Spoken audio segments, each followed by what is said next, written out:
recording this computer. Good evening, everyone. I am Reverend Sherry James, and I am Senior Minister for Understanding Principles, and this is our Thursday night Bible study. I am excited to be here because we're going to talk about one of my favorite subjects, which is prayer. We are working from the text, "Your faith is your fortune." Your faith is your fortune. And the question that we're going to answer tonight is, do you know how to assume a new identity? Do you know how to assume a new identity? And the title of the blog post, and it's purposeful, is How to Practice True Prayer, the Gentle Art of Assuming a New Identity, or your true identity. So I've got some announcements. We're going to talk about opening prayer. What does it mean to assume a new identity? And then 7 insights on identity, and then Q&A. And of course, please ask questions throughout. I want to hear from you. I think it's so important to know your why, because if you know why you do what you do, then you can endure anyhow. If you know the why, you can endure anyhow. And what I mean by that is that if you're working to, you have to be running towards something. And I don't want to mistell this story, but I heard it and it landed with me so strong that I wanted to repeat it. So I'm borrowing this from Dr. Eric Thomas. Some of you know him as E.T. the hip hop preacher, but he said it in an interview and I thought it was just such fire. And he talked about the difference between the lion and the gazelle. And some of you may know this story. And what he talked about is that with the lion, so the gazelle is one of the foods that the lion will eat. When the gazelle gets wind of the lion, either through smell or sound or whatever, it signals the herd and they take off and they're running. And the thing about the gazelle is that the gazelle is running for its life. It's not running towards anything, it's running for its life. The lion, on the other hand, is running because it has to feed itself plus its family. And so the lion is running to something. When you're running to something as opposed to running from something, you don't run out of steam.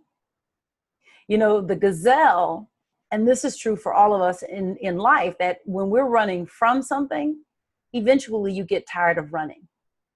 Eventually you get tired of running and it's like, fine, I'll be lunch today. And let me go ahead and sacrifice my life. But when you're the lion and you know that if I don't get this gazelle, then I don't eat, mama don't eat, the cubs don't eat.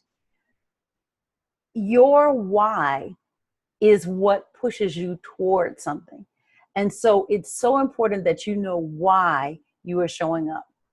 One of the reasons that I am showing up, that it's important for me to be here on Thursday night and to do this broadcast, is that I am committed to awakening you to your divine nature.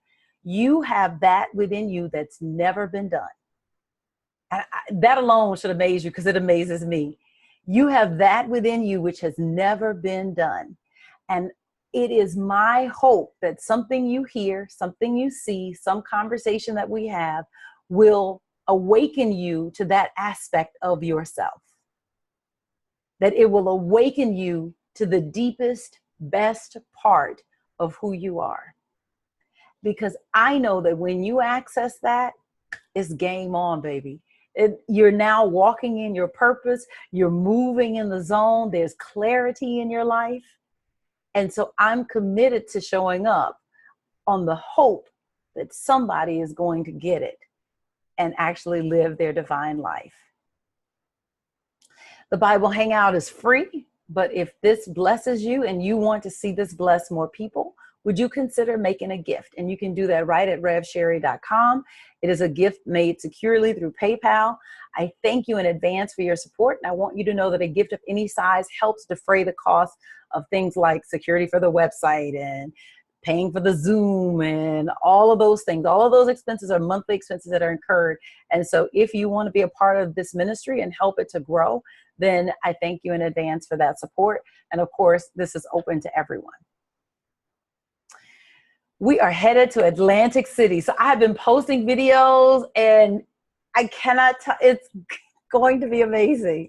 I can't even oversell it. Like Jamaica was off the chain. Jamaica was awesome. But like Atlantic City is going to be amazing. We're doing a tribute to my spiritual mother. In fact, I need to boost that video that I got out there that just tells people about it. If you're on the East Coast, we are working on getting single tickets, meaning if you just want to come for the tribute. But listen, Harrah's, come meet me for coffee. Come hang out with me. Like, let's go. Let's grab lunch. And I'll have time during the conference. Jordan may be with me, but that's okay. He's a fun eating buddy. Please join me. This is August 1st through the 5th. 2018 in Atlantic City, New Jersey. I cannot wait to be there, and I hope that you will join me. We have Les Brown, we have Dr. Barbara DeAngelis, we have Michael Beckwith, Deborah Johnson. I believe she's the founder of Inner Light Ministries in the Bay Area, or at least in Northern California. Greg Stamper out of New York. Reverend Dr. Derek Wells out of Chicago. I mean, it's going to be amazing. Come be a part of this transformation. I'll be broadcasting the Bible Hangout from Panorama of Truth on Thursday night. Which I should say this, because the tribute is Thursday night. So there is a possibility I may need to start just a little bit later because the tribute is happening. And if that runs a little long, I may need to start the class a little bit later. So I just, those of you that are attending live, if you're watching on YouTube, then hey, you'll catch it on YouTube. But if you're joining me live, just know I may have to adjust the time to do it a little bit later to accommodate the tribute and how long the tribute goes. But we should be okay, but just in case. It's incredible. It's absolutely incredible. I got a couple of comments. Yes, Alita. I hope you come, Alita. It should be great. Yes, Jordan misses you guys too. Actually, he probably misses the dog. The kid loves dogs. Anyway, it's going to be an amazing conference, and I hope to see you there. The scripture for this series, therefore I tell you, whatever you ask for in prayer, believe that you have received it and it will be yours. I hope, because this is the verse that we are working with tonight. Therefore I tell you, whatever you ask for in prayer, believe that you have received it and it will be yours. Yes. Let this land tonight. Let this land tonight. This is our conversation, God. We want to get this because we've got God's business in the world to do. So right where you are, if you would just relax and just open yourself to the movement of God, that there is something so amazing, so incredible, so wonderful that God wants to do through you, that he made it possible for you to be here tonight or to watch this on the broadcast so that you can get this message. That there is something that the Father wants to do in you right now that has never been done. That he has his own fifth symphony that he wants to bring through you into expression. And I am thanking God that something that you hear, something that's said is going to open your heart and your mind to that. I thank God for receptive ears. I thank you for just helping this information to land in a new way. And I thank you because it's the Holy Spirit. It's not me personally. So I can relax and just teach the class and have fun. In the name and nature of Jesus, it is so. And so it is. All right. Dig it in. Hey. Oh no, I didn't change this card. Okay. Well, anyway, then I'll just talk from here. I'll do this. All right. Oh, that's as far as I can go. All right. There we go. Okay, this card I forgot to change, y'all. Sorry. So, assuming a new identity. So, this is the thing. Prayer, when you do it correctly, is about exchanging your current identity for a new and better one. That's what prayer is. Prayer is, I go into the inner chamber as a procrastinator. I come out as someone who can get things done. I go into the inner chamber as an alcoholic. I come out as sober and clean. Prayer is about the dropping of a limited understanding of yourself and picking up a new and expanded one. And the only place that this happens is in the inner chamber. Whether you call it prayer or not, that's what it is. And so the whole purpose is for you to change your identity from who you know yourself to be to who God knows you to be. That's what prayer is about. And so this might be a little, maybe you haven't heard of prayer talked about in this way, about the changing of identity. Identity is so powerful, right? Because it determines who you are. It determines who you are, and it acts as the governor on your actions, on your thoughts, on your feelings. I was walking down the street today, and there's several high rises in my area, the new high rises that have come up. They're absolutely gorgeous. I mean, they are spending so much money in Glendale. I remember when I first started seeing it, because Glendale has always been this little sleepy town. There's a couple folks that had a little bit of cash, whatever, that lived up in the hills. But like Glendale was a sleepy town. Like our anchor store was Montgomery Ward, like seriously, or Montgomery Ward. And then when Montgomery Ward left, I think it was Mervin's, right? So these are like salt of the earth, middle of the road. They started throwing up these high rises, and I'm thinking, who is getting in these high rises? And they all start at like $2,500 a month for like a one bedroom, $2,500 a month or higher. And it is, high rise luxury living. Who's coming to Glendale? So anyway, so that notwithstanding, then they put the Americana there, and they brought in Tiffany's and Diane von Furstenberg and Barney's. And I'm thinking, are you for real, Glendale? Like, okay. But as I was walking down the street, there is this high rise built, one of the many high rises that have been built in the Glendale area. And each unit has its own private balcony. And this one particular unit, all of them had something different. Some were just blank. Maybe someone hadn't moved in yet, or the tenants just didn't decorate it with anything. But there was one in particular that was like stuffed to the gills with like coolers, like igloo coolers, right? Like stacked up, like what you take on like a picnic. And it was stuffed to the point of looking like hoarding, like it was that much. And I was thinking, boy, everybody has a certain identity, and your stuff looks like how you identify yourself. And so it's almost like you say, I'm the type of person that, and then your house looks like that, your car looks like that, your clothes look like that. I'm the type of person that. So identity is so powerful. So the purpose of prayer then is, what if I'm carrying an identity that I don't want to carry? What if I'm walking around with identity and I'm playing life small? I'm not walking in my purpose. I want to take action on my dream, but I'm afraid. I'm a little bit afraid to put myself out there because I've seen what happens when people put themselves out there. What if I fail miserably and I prove my family right because they said that, that I don't really have a mind for business or whatever, right? So what if you're walking around with an identity that's not serving you, that's not getting you to where you want to go, and you have something more inside of you? Prayer is that means by which you put down the identity as the one who doesn't achieve, and lift up and pick up and identify with the identity of the one who makes it rain. Prayer is that gateway where you take off the identity that you've been wearing and put on the one that serves you. And so before you enter the secret chamber of the Most High, you got to decide, what new identity do I want to take on? As my friend Reverend Galen McDowell will say, you got to be definite with the infinite. God does not move until you say this and not that. You have to choose what it is that you want.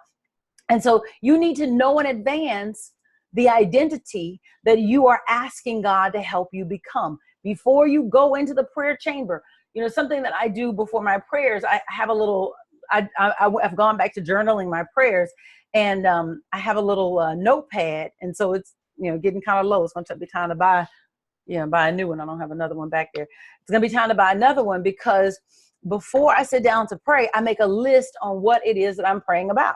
You have got to be definite with the infinite. What do you want God to move on? And God does not move until you say this and not that. The vast majority of people are walking generalities. They're walking generalities. They want some money. They want a car. They want a house. They want some rent. They want some mate. You've got to be specific. What do I want? Reverend Dudley said, you want some money. 17 cents is some money. You got to be specific. What happens in true prayer is like this alchemic process where you slough off the understanding of yourself as one who, let's say, for example, is a procrastinator, and where you put on or take on or assume the name and the nature of one who gets things done, using that as an example. And so it's an alchemic process where you are changing identities. That when you go into the inner chamber, that what's happening is that who you are is shifting to who God has called you to be. And that's just powerful. Everybody clap for prayer. So I want to give you 7 insights on changing or assuming a new identity, because that's what prayer is about. And the first one I've hinted at, which is that your identity governs you.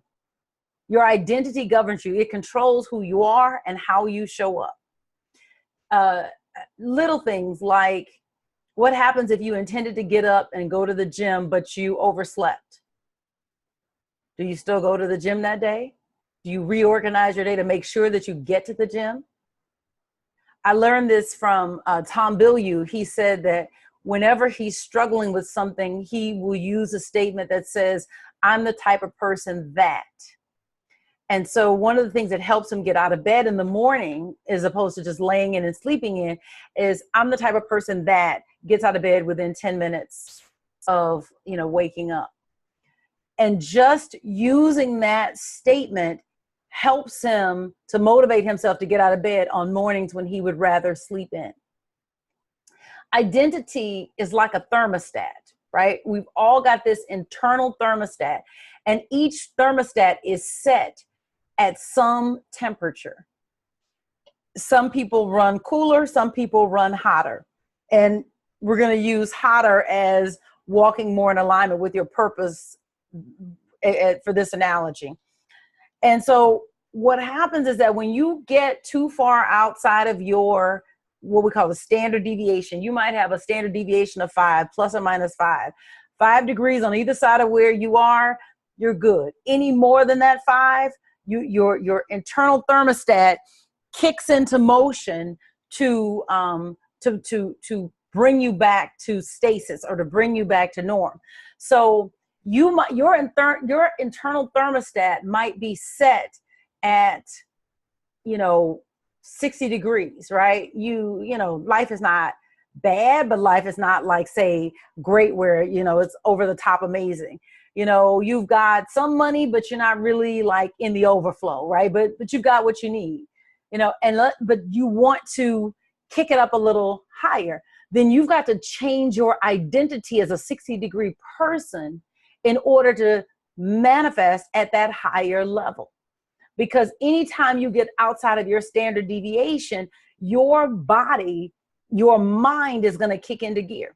This is true in terms of your body, that you have a identity as far as your weight. And when you get 5 pounds on either side or whatever your standard deviation is, you literally kick into gear almost unconsciously to get yourself back to what is normal for you.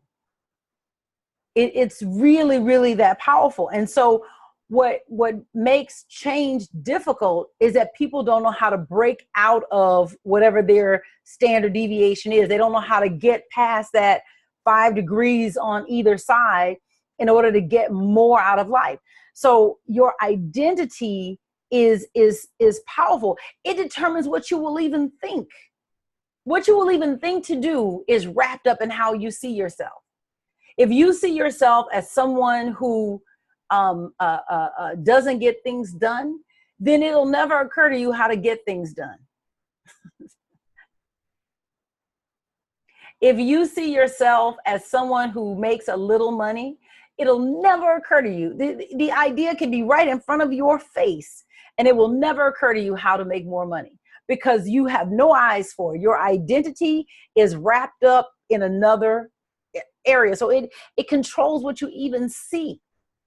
People who walk around with a victim mentality where they identify with people taking advantage of them, it really should be no surprise why people who take advantage of others find their way into their experience, because their identity says, I'm someone that people take advantage of. And so they keep drawing people to take advantage of them.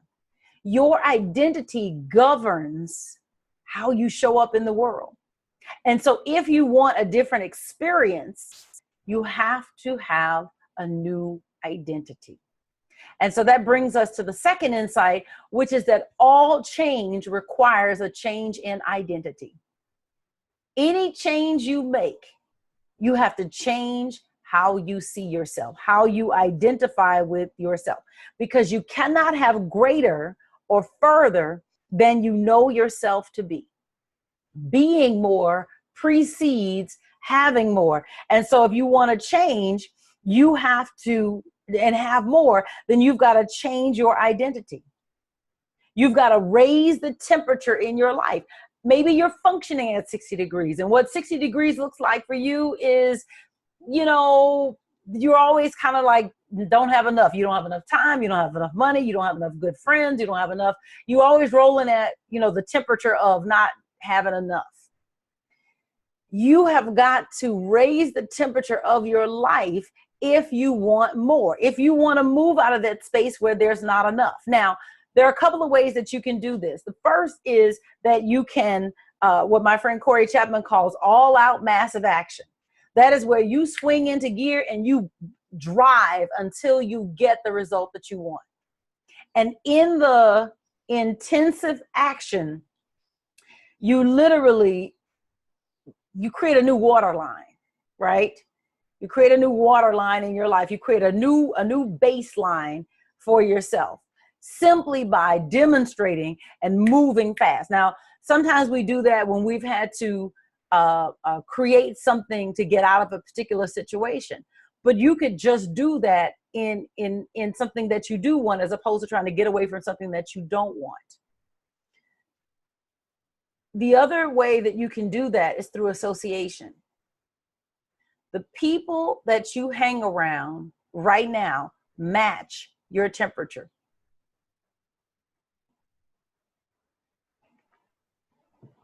I want to say that again. The people that you hang around are either at the same temperature as you, or just above, or just below, but not much. Not much where it would make you feel uncomfortable. And so if you want to change your identity, you have to begin to change the people that you associate with. You can change it in a number of ways. You can change it on a physical level, but maybe that's not possible for you. Maybe you're in a locked situation where you cannot adjust the people that you're around. In a case like that, then what you can do is you can do it through books and through tape programs and things like that. There are so many videos online. I mean, just this one in particular, but I mean, from Miles Monroe to Neville Goddard to T.D. Jakes to Creflo Dollar to Reverend Derek Wells to, Greg Stamper, Deborah Johnson, Michael Back. I mean, so you can keep company with some really, really great people. But you want to begin to adjust, because what happens is that the people that you hang around, no matter how you hang around them, meaning virtually or in person, their habits, their attitude, their behaviors begin to rub off on you. And so you need what Tony Robbins calls a pattern interrupt. And there are multiple ways to get it, but you've got to interrupt the pattern of what's keeping you at 60 degrees. You've got to interrupt the pattern of what's keeping you playing at average in every area of your life. I have a couple comments.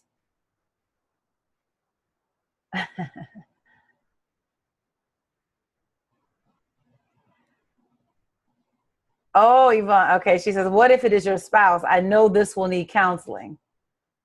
Yes. So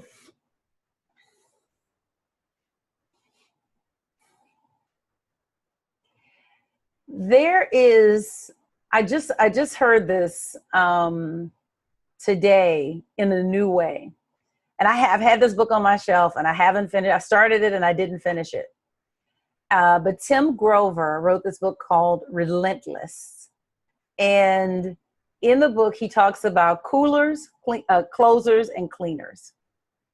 Coolers are people that are just going along to get along. They just rolling at average and they good with average. And nothing wrong with average. It's just where they want to be. Closers are people who get things done, right? They close it. You bring them in, they're going to close it. Cleaners, though, are people who really lift the game of everybody else. And so Tim was telling this story of Michael Jordan, and he had always defined him as a closer. This guy became Michael Jordan's personal trainer for 15 years. Tim had always defined Michael Jordan as a closer. But when they went to the Olympics, and you've got David Robinson, you've got Charles Barkley, you've got all the folks that were playing. I don't know if Tim Duncan was on that team. I feel like Tim came a little bit later. But either way, on that Olympic team. So now Jordan is like with folks that are as good physically and athletically. And Tim witnessed something where he just elevated and just outdid them all. And he said, I had to rethink it because I had seen him great on the Bulls with Pippen and, the different team members they put him around.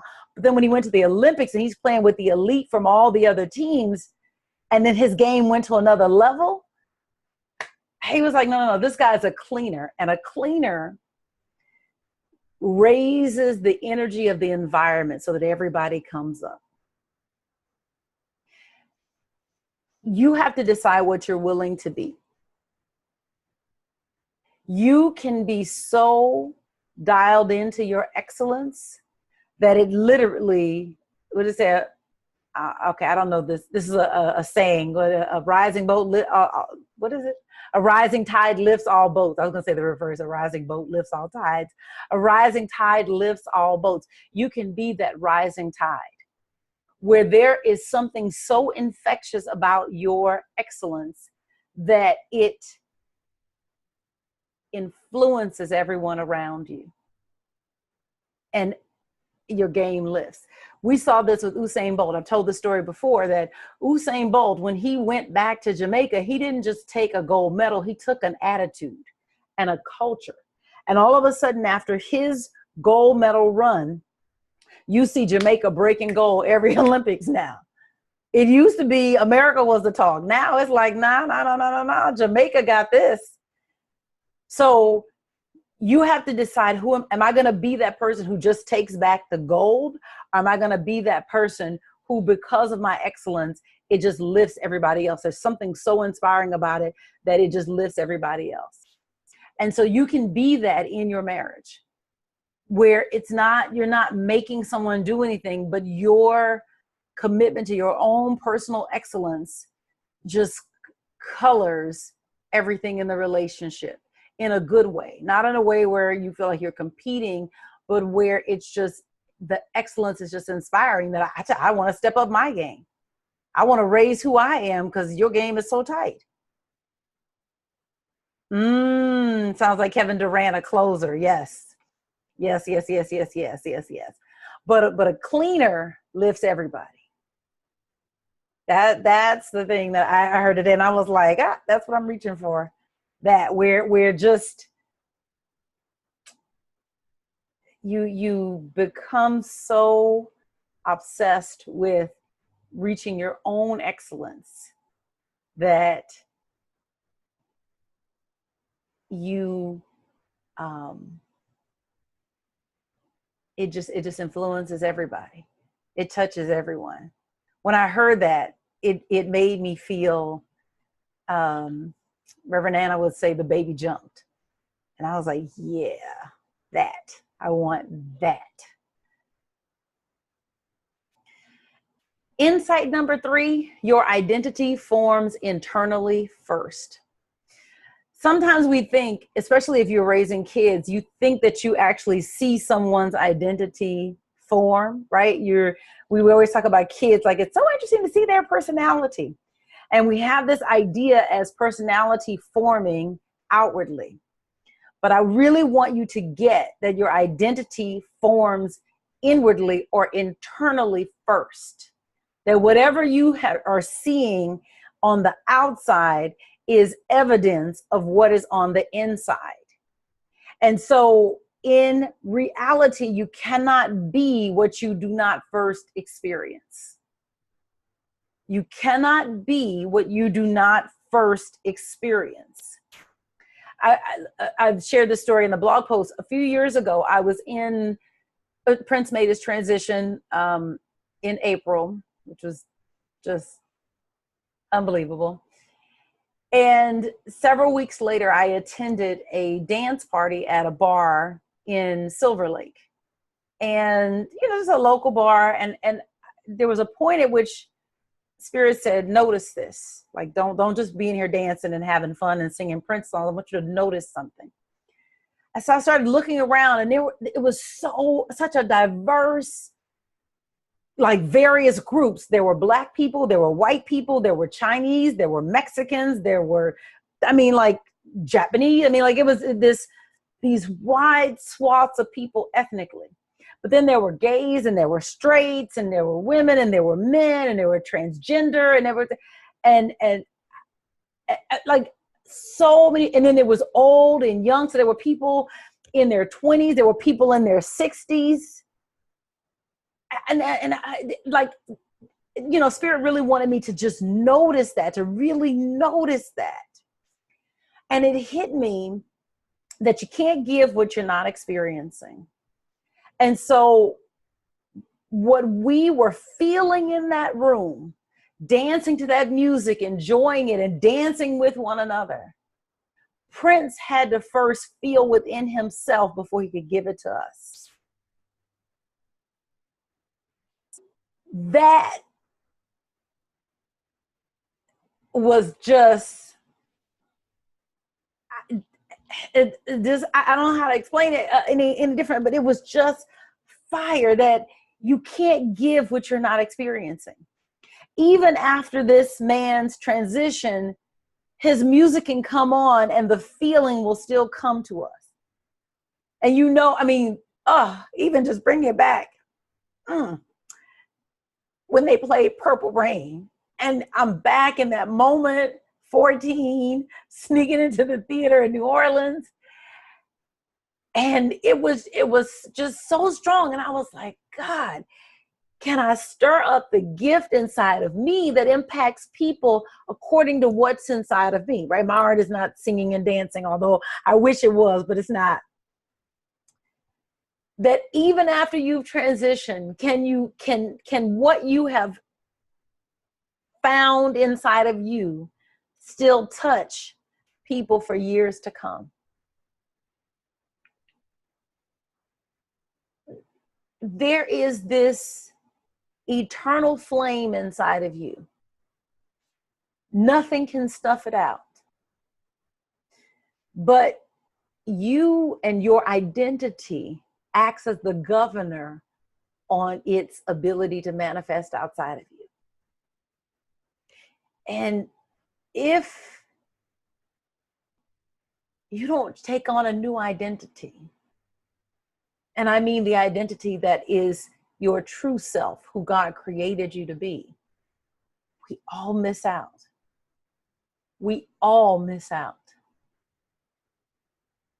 And so there is this internal work that must be done so that you can give to somebody else what you're experiencing and have found on the inside of you. And it may come out in the form of inventions or fine art or teaching or singing and dancing, or whatever way that God wants to express through you. So it's specific to your talents, your gifts, your interests, what gets you going. but can you find the fire and fan the flames until it is literally like you are a blazing inferno? When they say you're on fire for God, I'm on fire for what's inside of me, to let it out into expression. And I know that if I can tap into the magic that I am, that it will lift the game of everybody around me, and that the world is better because I found the God presence inside of me and I dare to identify with it. Oh, thank you, Yvonne. I'm going to claim that.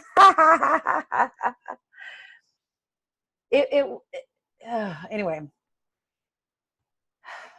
insight number 4, close the door to the outside world. Close the door to the outside world. Now, this is a Neville quote.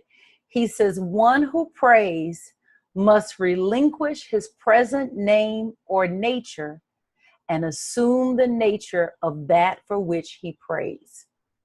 Right? This is what you're doing. You're relinquishing who you see yourself as, and you're picking up who you decide with God that you want to be. Right? Your transformation happens in secret. Nobody sees it. They only see the fruit. Nobody sees the seed become the oak tree, the acorn become the oak tree. They see the seed go in the ground, but the transformation to oak tree is hidden from the rest of the world. Your transformation into your true self is hidden from the rest of the world, but you get to it by going through the inner chamber. You deny yourself access to the fire that burns within you when you do not close the door. You deny yourself access to the fire that burns within you when you do not close the door. So when you are running from end to end and ain't no time to think or even remember your name, you are closing yourself off to the presence and the power of God that wants to flow through you. And so as long as the door stays open, you stay attached to and you keep alive the old identity. If you want to relinquish the old identity, whatever that is, you got to close the door, because no work gets done until the door closes. And to get to this space where you let out what's inside of you, you've got to be willing to be alone. That doesn't mean that you will always be alone, but I mean that you have to have some time where it's just you and God. And you are listening to God. You're listening to God. You are hearing his voice, and he's telling you who you were meant to be. Come here, baby. Come here. All right. And so when that closing the door, you have to be willing to be with yourself, to be quiet, to turn the TV off, to put the video games away, to put the phone down, to not get on social media, to not listen to one more positive program, because even those can be a distraction. I heard somebody say it's so easy to succeed in the world today because we're so distracted. And so one person focusing has the ability to surpass the masses because we're so distracted. And what I'm saying to you is that if you will learn how to close out the distractions, you will get access to your true treasure. You will get access to your mental wealth. You will get access to that which makes you unique and which makes you different from everyone else. And in that difference is your fortune. It's not in being like anyone else. They only copy originals. In being the original, you find your fortune. So I'm not trying to sound like anybody else. I'm not trying to paint like anybody else. I'm not trying to sing like anybody else, dance like anybody else, write like anybody else. I don't even want to sound like anybody else. I want the way that I am meant to sound and share that which is inside of me. But I only get there if I close the door. As long as the door is open, I cannot access it. As long as the door is open, I cannot access it. And so it is on me to do I guess it's work, right? I think it's work to close the door. You know, there's something satisfying about running through social media, meaning, you know, seeing how many likes you get, or who said what on your post, or who's engaged in what conversation, or if you're watching the news and what's coming up, or you're watching a program. Some of these shows are really, really good. I just did a binge watch on Agents of S.H.I.E.L.D., which was awesome, by the way, but I had to like catch myself. And thank God there were only 5 seasons. You know, and they put cliffhangers at the end. And so you're going and it's like, I'll just, you know, what's another 40 minutes? No, you got to close the door to the outside world so that you can get access to who you really are. Insight number 5, your identity forms in secret. Now, this I thought was powerful because what it means by secret. So the Hebrews 11:1 says, faith is the substance of things hoped for, the evidence of things not seen. That evidence is the secret preview that's shown to you of what is to come. And so when you're in this inner chamber and you have closed the door to who you used to be, you're no longer aware of yourself as whatever that limited identity is, then you joyfully contemplate being and possessing that which you desire to be and have. And so let's take, for example, a new car. You want to manifest a new car. Then in that prayer time, you become close to yourself as the owner of your present vehicle. You withdraw your attention from that. You don't think about that car. You don't think about what you don't like and what you do like.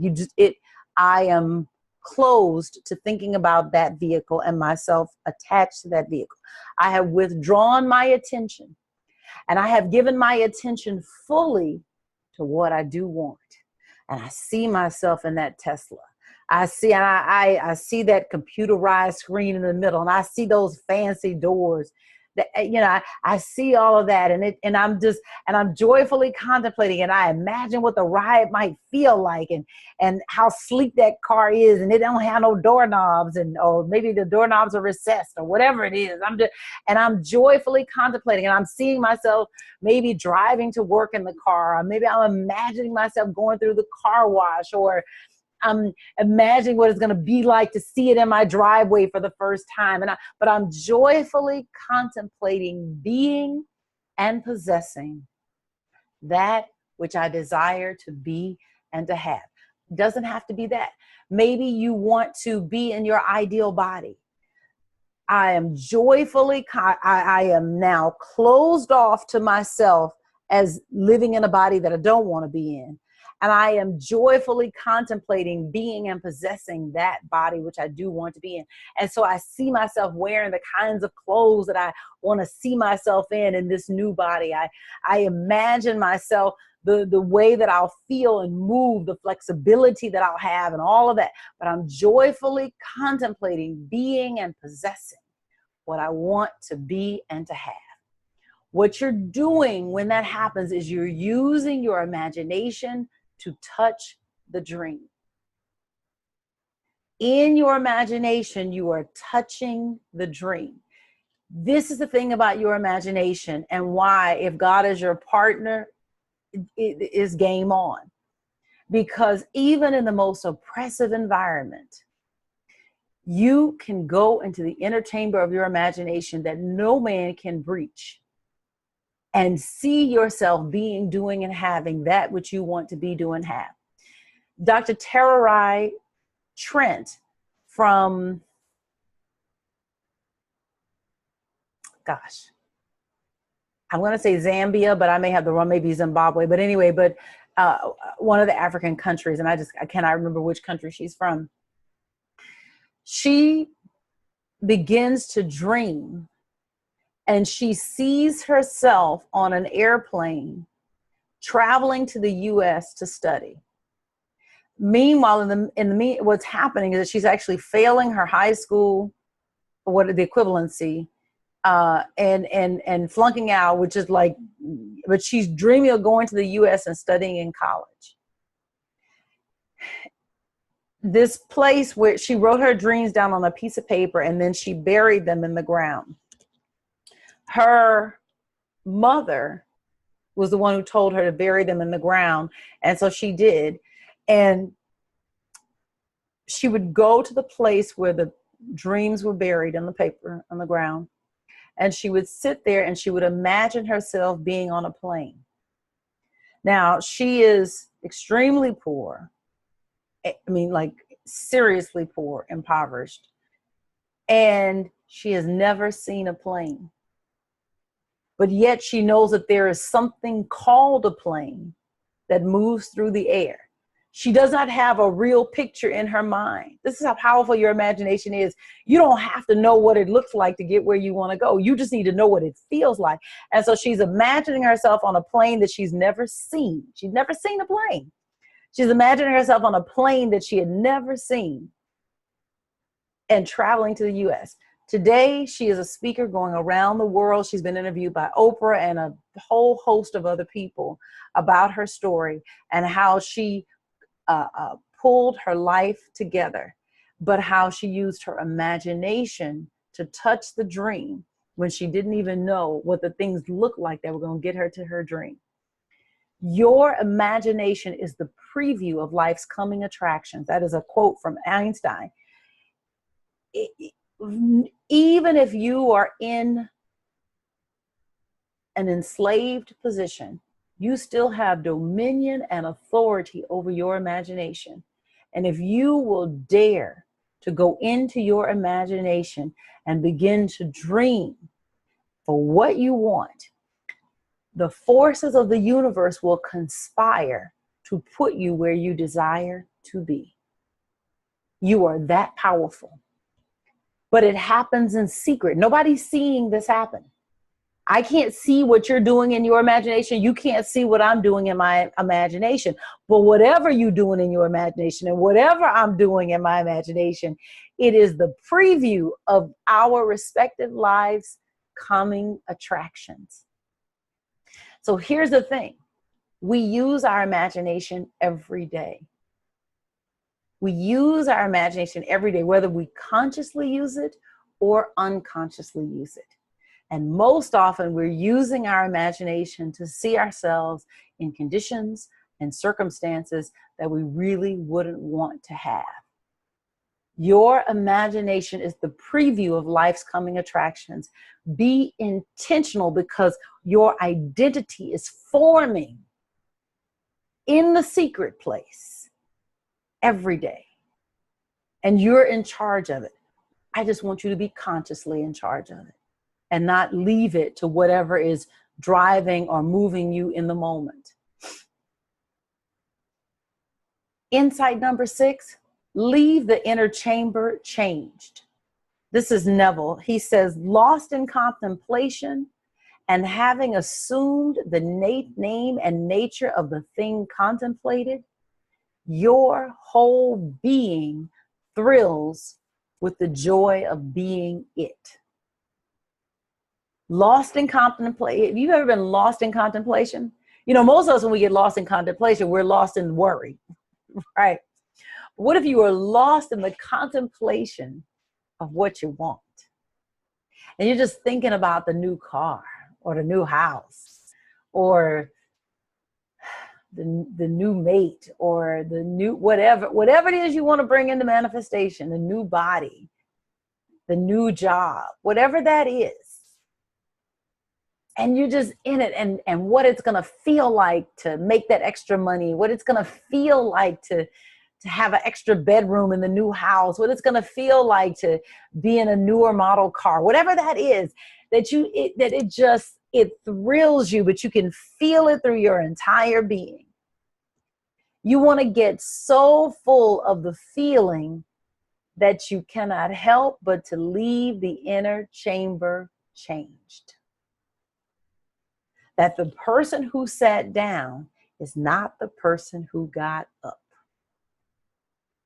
When I entered prayer, I was in one state. But when I left prayer, I was in another state. That's true prayer. That if when you go into prayer and you go in and you're worried about something and you come out and you're still worried about the same thing, then true prayer hasn't happened. Because I've got to die to the old way of thinking, to whatever I was worried about, and come alive to what I do want. True prayer changes your state. True prayer changes your state. And so practice this, because this doesn't have to be a 30-minute exercise before you walk in on your job. Something that I've taken to doing before I go upstairs in the office, they have a little seating area in the building where I have a part-time job on Mondays, Tuesdays, and Wednesdays. And when I'm in that seating area, I get a chance to just to put myself in state before I go upstairs on the elevator. Because I'm going into the inner chamber and I want to come in. I want to come in as the cleaner, but I can't be the cleaner and my state is down here in the ground. True prayer changes your state. And so if you could get so immersed in the fulfillment of your dream and the feeling of it, that the energy of your dream just starts to rub off on you. And you go into your job and they're like, whoa, what's going on with you? It's like,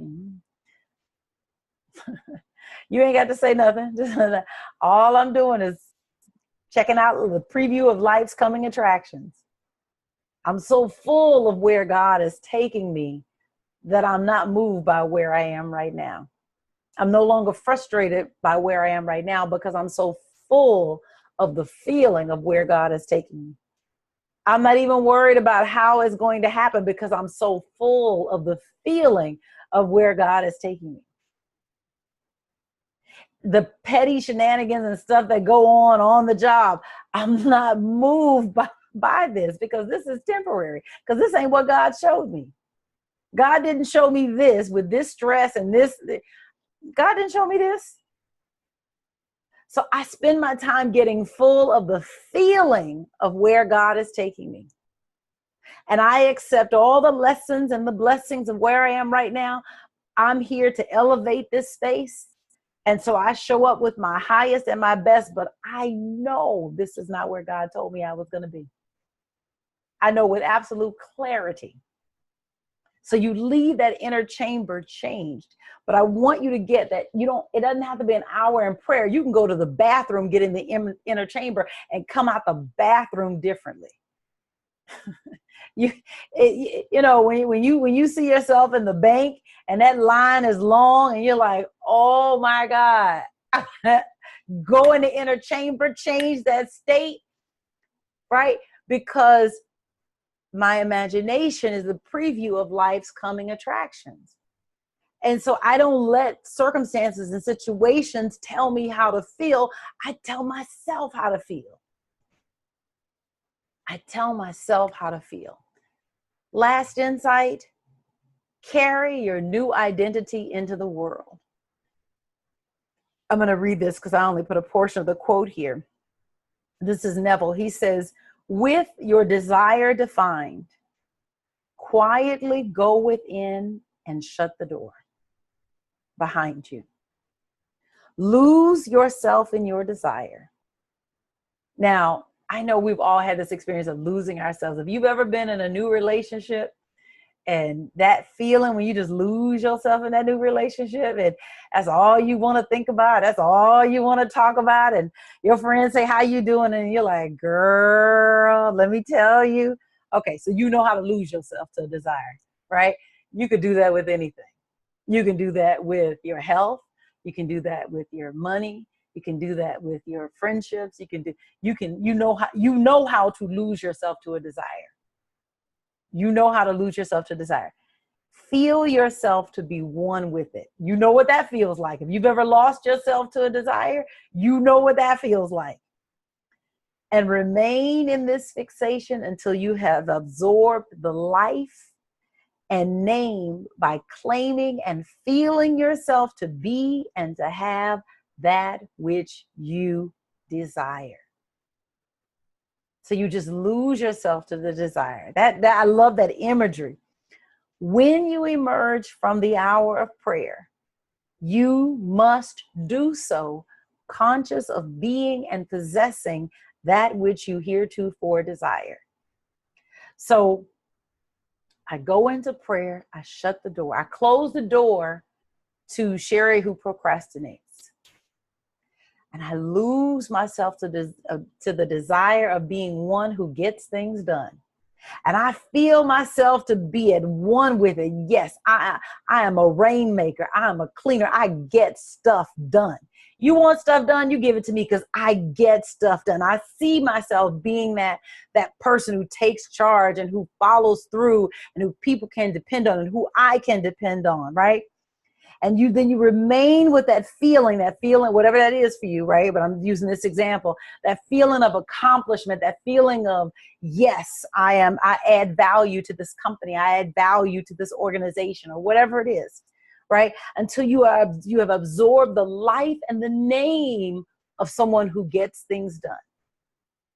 I no longer identify as Sherry who procrastinates. I identify as Sherry who gets things done.